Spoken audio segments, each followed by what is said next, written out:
semuanya, perkenalkan kami dari kelompok 4. Di sini kami akan mempresentasikan tugas kuliah, mata kuliah akuntansi perilaku dengan materi yaitu metode deskriptif dalam pengambilan keputusan. Nah, sebelum kami mempresentasikan tugas kuliah tersebut, terlebih dahulu kami memperkenalkan diri kami masing-masing. Saya sendiri perkenalkan, nama saya Marsianus Servasius Orawajo dengan NIM 33122-184 and girls. Dan saya Maria Mariana Poso dengan NIM 33122-189. Dan saya Rusliwati Venten dengan NIM 331-22158. Dan saya Yurin Helianak dengan NIM 331-221-187. Dan saya Angelina Marcella Kewaboli dengan NIM 331-22156. Selamat menyaksikan. Nah, di sini saya akan menjelaskan apa sih model deskriptif dalam pengambilan keputusan tersebut. Jadi, model deskriptif dalam pengambilan keputusan adalah model yang digunakan untuk menggambarkan atau menjelaskan bagaimana keputusan sebenarnya dibuat oleh individu atau organisasi dalam dunia nyata, bukan bagaimana seharusnya keputusan dibuat secara lengkap. Nah, ciri-ciri dari model deskriptif tersebut yaitu fokus pada perilaku nyata dalam pengambilan keputusan. Yang kedua, menerima adanya ketidaksempurnaan informasi, bias, dan keterbatasan rasionalitas. Tujuan dari model deskriptif dalam pengambilan keputusan sendiri yaitu untuk memahami proses dan pola dalam pengambilan keputusan sendiri. Nah, contoh penerapan dalam model deskriptif dalam pengambilan keputusan yaitu contohnya dalam dunia bisnis atau dalam dunia kerja, yang mana model deskriptif di sini bisa menjelaskan bahwa manajer lebih sering mengambil keputusan berdasarkan pengalaman atau intuisinya sendiri daripada menggunakan analisis data secara lengkap. Kemudian di sini kami juga akan memaparkan bagaimana pengertian dari model deskriptif dalam pengambilan keputusan menurut Plous pada tahun 1993, yang mana di sini terdapat beberapa model deskriptif dalam pengambilan keputusan, yaitu yang pertama ada model kepuasan atau setting phasing, yang mana seseorang yang membuat suatu keputusan biasanya lebih mengutamakan kepuasan yang dibandingkan sesuatu yang optimal. Dalam teori utilitas harapan, pembuat keputusan diasumsikan memiliki informasi yang lengkap mengenai peluang dan konsekuensi yang melekat pada setiap alternatif tindakan mereka.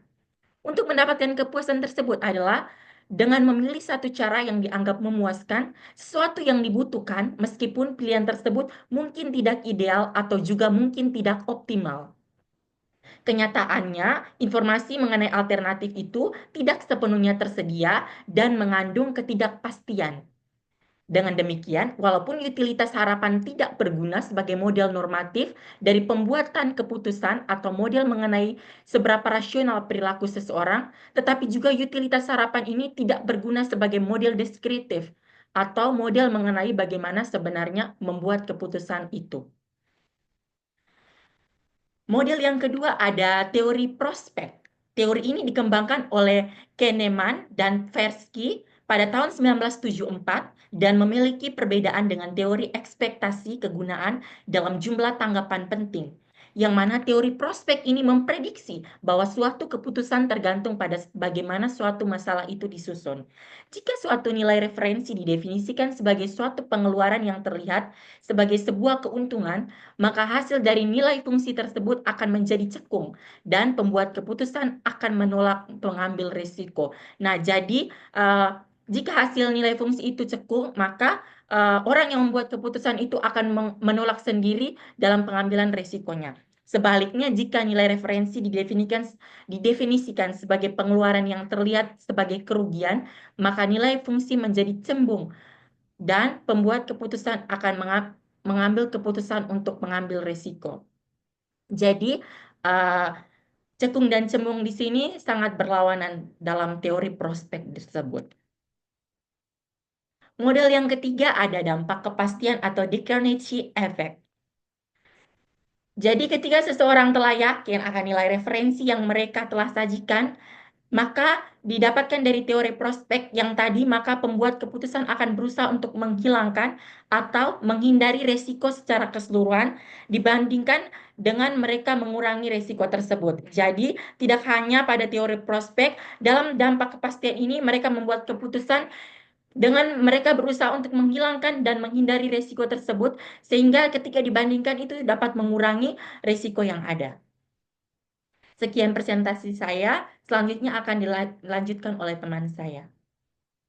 Yang berikut, menurut Cdecluteinity, untuk model pengambilan keputusan ini, pengambil keputusan membuat suatu kebijakan di mana kebijakan tersebut tidak terlihat jelas atau tidak terlihat langsung dampaknya. Yang kelima, teori regret atau teori penyesalan.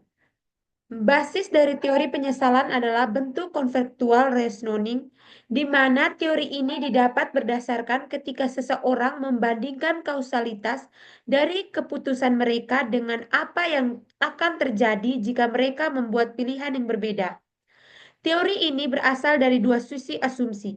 Yang pertama, bahwa banyak pengalaman orang-orang yang merasakan sensasi penyesalan dan kegembiraan. Yang kedua, bahwa dalam membuat keputusan di bawah ketidakpastian, maka mereka mencoba untuk mengantisipasi dan mengindahkan sensasi-sensasi di atas. Teori ini memiliki resiko prediksi yang sama dengan teori kemungkinan. Yang keenam, pilihan beragam sifat. Di beberapa situasi, hasil tidak dapat diukur dengan satuan ukuran tertentu. Sebagian besar hasil penelitian, pilihan beragam sifat lebih fokus pada bagaimana dibandingkan seberapa baik seseorang membuat keputusan. Orang-orang menggunakan sejumlah strategi keputusan yang berbeda untuk membuat pilihan beragam sifat, dan strategi-strategi ini sangat tergantung pada jenis masalah. Yang ketujuh, strategi non-kompensasi. Ketika seseorang bertemu dengan pilihan yang rumit di antara sejumlah alternatif, maka mereka biasa menggunakan strategi tanpa pengganti. Pembuat keputusan menggunakan aturan konjungtif, yaitu mengeliminasi berbagai alternatif yang berada di luar batas sebelum didefinisi. Di sisi lain, seorang pembuat keputusan memakai aturan disjungtif, di mana setiap alternatif dievaluasi pada syarat-syarat sesifat terbaik. Yang kedelapan, dimensi paling penting. Hipotesis dari dimensi paling penting adalah memberi pilihan di antara dua alternatif yang sama. Orang-orang akan memilih alternatif yang superior pada dimensi yang paling penting. Jadi, konsep ini mengatakan bahwa hal ini merupakan hipotesis dimensi yang paling penting. Pembuat keputusan dapat ditelaah dari segi normatif ataupun dari segi deskriptif. Pendekatan normatif menitikberatkan pada apa yang seharusnya dilakukan oleh pembuat keputusan agar keputusannya juga dapat dikaji dari dua sudut pandang, yaitu keputusan yang dibuat dalam suasana tanpa risiko dan keputusan yang dibuat dalam suasana yang mendukung risiko. Pada akhir-akhir ini, pendekatan normatif terhadap pengambilan keputusan sering kali digugat. Hastert Jajojo 1991. Beberapa peneliti menemukan bahwa agar acap bertindak melanggar prinsip-prinsip dominain dan invarian, mereka lalu mengajukan sebuah teori yang dinamai teori prospek, yang pada dasarnya merupakan deskriptif mengenai pengambilan keputusan dalam situasi yang mengandung risiko. Baik, sekarang saya akan melanjutkan presentasi dari teman saya yang dimana mengenai pembingkaian informasi. Di mana pembingkaian informasi ini adalah efek pada penilaian yang kita buat karena cara penyampaian informasi. Informasi yang sama bila disampaikan dengan cara yang berbeda akan menimbulkan penilaian yang berbeda. Menurut Hasti Jarjo pada tahun 1991, secara umum, jika informasi yang bersifat positif yang disampaikan pertama kali lalu disusul dengan informasi yang bersifat negatif, maka seseorang akan memberi penilaian yang positif. Begitu pula sebaliknya. Dalam penelitian mengenai pembuatan keputusan, biasanya subjektif diberi sejumlah masalah hipotetis. Setiap masalah mencakup yang pertama sejumlah alternatif-alternatif atau tindakan-tindakan yang harus dipilih. Yang kedua, hasil-hasil dari alternatif tersebut atau konsekuensi dari tindakan-tindakan tersebut. Dan yang ketiga, probabilitas atau kontingensi yang menghubungkan hasil-hasil dengan tindakan-tindakan tadi. Respon seseorang terhadap masalah-masalah hipotetis tersebut dapat diharapkan dapat mengungkap sikap-sikap dasar orang tersebut terhadap nilai dan resiko. Yang berikut yaitu mengenai fungsi dan pembobotan. Fungsi nilai dan pembobotan. Fungsi nilai dan pembobotan dibagi menjadi 3 bagian. Yang pertama yaitu hasil-hasil diekspresikan dalam bentuk defisiasi positif atau defisiasi negatif, atau titik referensi netral yang dianggap bernilai nol. Yang kedua, mengikuti jejak Brownlee, di mana Kahneman dan Tversky pada tahun 1979 mendasarkan bahwa dalam mengevaluasi suatu prospek atau tindakan menggunakan hasil objektif, proseptik tersebut akan mengembangkan penilaian subjektif terhadap nilai-nilai dari prospek tadi. Khususnya fungsi nilai memiliki bentuk S berdasarkan cekung atau titik referensi dan bersifat cembung dalam bentuk titik referensi.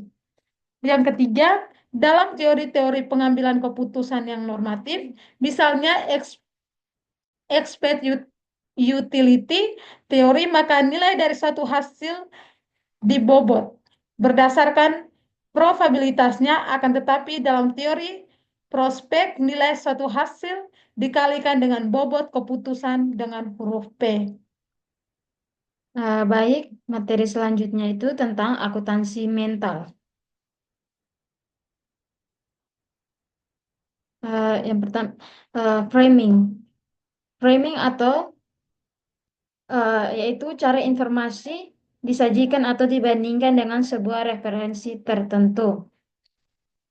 Juga dapat diterapkan pada pilihan terhadap alternatif-alternatif yang mempunyai banyak atribut. Dalam mengevaluasi satu pilihan yang mempunyai banyak atribut, maka orang biasanya mengembangkan satu perhitungan mental dengan cara merincikan keuntungan dan kerugian dari alternatif tersebut jika dibandingkan dengan satu referensi. Materi selanjutnya itu penelitian teori prospek. Pengaruh perbedaan formulasi satu masalah terhadap perbedaan tingkah laku memilih framing effect, yang merupakan ciri khas teori prospek yang telah banyak diteliti. Levin, Kempman, dan Johnson tahun 1988 dalam Hasjarjo tahun 1991. Misalnya meminta baik pasien di satu rumah sakit maupun para dokternya untuk memilih antara terapi pembedahan dan radiasi dalam mengobati kanker paru-paru. Kelompok pertama diberi informasi mengenai efektivitas terapi tersebut dalam bentuk survival statik yang menunjukkan presentasi pasien yang mampu bertahan hidup sesudah mendapatkan terapi. Kelompok kedua diberi informasi yang sama dalam bentuk mortality statik yang menyajikan presentasi pasien-pasien yang telah meninggal. Pilihan subjek terhadap kedua masalah tersebut sangatlah berbeda. Misalnya, jika efektivitas terapi radiasi disajikan dalam bentuk survival frame, maka hanya 18% dari subjek yang memilihnya. Sebaliknya, jika efektivitas terapi radiasi disajikan dalam bentuk mortality frame, maka 44% dari subjek memilihnya. Melakukan dua eksperimen yang meminta subjek untuk berjudi secara hipotesis atau eksperimen 1 dan berjudi dengan uang betulan atau eksperimen 2. Untuk kondisi perolehan, besarnya uang yang dapat dimenangkan berkisar dari Rp100.000 sampai dengan Rp200.000 dengan peluang berkisar dari 5% sampai dengan 20%. Sedangkan untuk kondisi kekalahan, subjek dapat kalah sekitar Rp100.000 sampai dengan Rp200.000 dengan peluang kalah sebesar 80% sampai dengan 95%. mengekspresikan lebih besar kemauannya untuk berjudi jika judi dirumuskan dalam presentasi peluang untuk menang daripada jika dirumuskan dalam presentasi kalah. Baik, saya akan melanjutkan materi yang berikut, yaitu bagaimana peran di akuntansi. Banyak penelitian akuntansi pada tahun 1960-an secara implisit mengasumsikan bahwa investor gagal untuk menyesuaikan secara penuh pengaruh dari pemilihan metode akuntansi terhadap alokasi sumber daya. Pasar tak ubahnya sebuah fair game dari investor yang tidak canggih. Penelitian yang dilakukan oleh Godenes dan Doputz pada tahun 1974 menjadi tonggak dari perubahan pandangan ini. Pada dekade tahun 1980-an sampai 1990-an, banyak studi yang melaporkan terjadinya inefisiensi pasar. Hal ini ditandai dengan adanya fenomena post-announcement drift, yaitu suatu reaksi berkepanjangan atas suatu peristiwa di pasar. Padahal esensi terpenting dari pasar efisien adalah kecepatan informasi, dan informasi akan lenyap begitu menerima informasi baru lagi. Fenomena ini dapat dijelaskan oleh teori prospek, yang intinya adanya prospek atau peluang masa depan sebagai reaksi atas peristiwa masa kini. Teori prospek merupakan teori yang bersifat deskriptif dibandingkan normatif dalam pengambilan keputusan yang mengandung unsur ketidakpastian. Investor akan sangat menyukai suatu pola laba tertentu yang merupakan bentuk dari fungsi nilai teori prospek yang menyebabkan manajemen akan melakukan suatu reaksi terhadap laba yang dilaporkan. Sekian dari saya. Baik, dari materi tersebut, kesimpulan yang dapat diambil yaitu model deskriptif dalam pengambilan keputusan menurut Plows 1993 ada 8 model, yaitu model kepuasan, teori prospek, dampak kepastian, pseudo certainty, teori regret atau teori penyesalan, pilihan beragam sifat, strategi non kompensasi, dan dimensi paling penting. Pembuatan keputusan dapat ditelaah dari segi normatif ataupun dari segi deskriptif. Pendekatan normatif menitik beratkan dari segi deskriptif. Pendekatan normatif menitik beratkan apa yang seharusnya dilakukan oleh si pembuat keputusan agar keputusannya bersifat rasional. Sementara pendekatan deskriptif menggambarkan apa yang telah dilakukan oleh si pengambil keputusan. Pembuatan keputusan juga dapat dikaji dari dua sudut, yakni keputusan yang dibuat dalam suasana tanpa risiko atau reckless choice, ataupun keputusan yang dibuat dalam suasana yang mengandung risiko atau risk choice. Sekian presentasi kami kali ini. Mohon maaf jika ada kesalahan. Oleh karena itu, teman-teman semua jangan lupa like, comment, and subscribe. Bye!